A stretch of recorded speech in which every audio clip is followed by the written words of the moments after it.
Okay. Fault with the electric start. I'm just going to try to explain the actual one-way bearing and how it works and how you diagnose the issues with it. Now, looking at this motorbike, this is the shaft from the starter motor. Then you have the flywheel. Behind the flywheel is a one-way bearing, and behind that there's a free spinning wheel, which is joint to the actual starter motor shaft. Now, the way the motor is supposed to turn is in an anti-clockwise direction, okay? So if you were to fire this up and it was to spin and it's going that direction, that means that it's literally going the wrong way. So it's something to do with the starter motor or the polarity.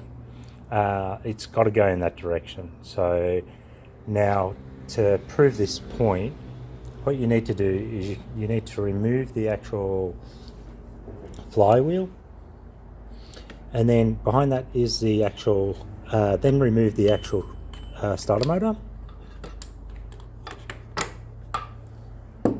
and then the free spinning wheel, take that off.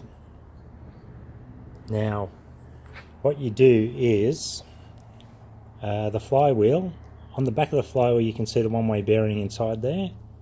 That's the one-way bearing. I'll take it out in a minute and show you what it is. And this is the free spinning wheel. So you sit that on there. Now, if I spin, it'll spin in this direction. If I turn it the other direction, it won't spin. So that's saying to me that there is nothing wrong with the actual one-way bearing in there, because of the fact it won't turn this direction, but it will turn that direction. So realistically, that's going backwards, so that's the wrong way, so that's free. Now it's engaging to actually turn the motor over in the correct direction, which would be anti-clockwise.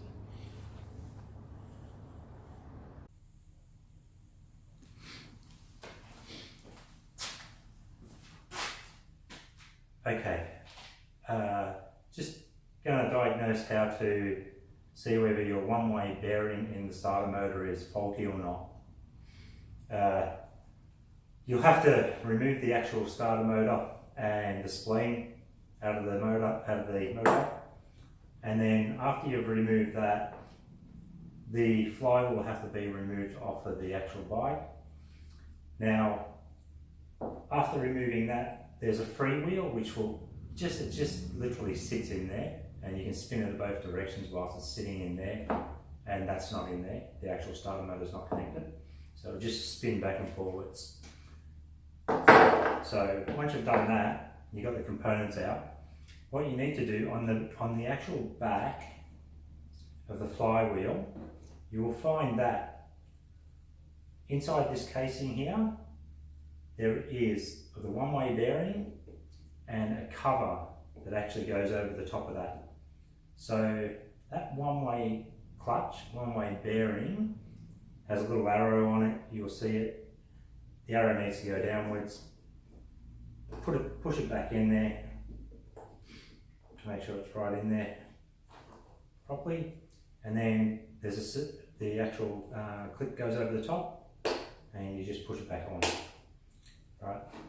So now that you got that back together, the one-way bearing's inside there, the way of telling whether or not it's actually faulty bearing is as simple as grab the flywheel, put the flywheel back on it, and what will happen is it'll freely spin, and it needs to freely spin clockwise direction, because when it engages, it will not spin the other direction, which is anti-clockwise.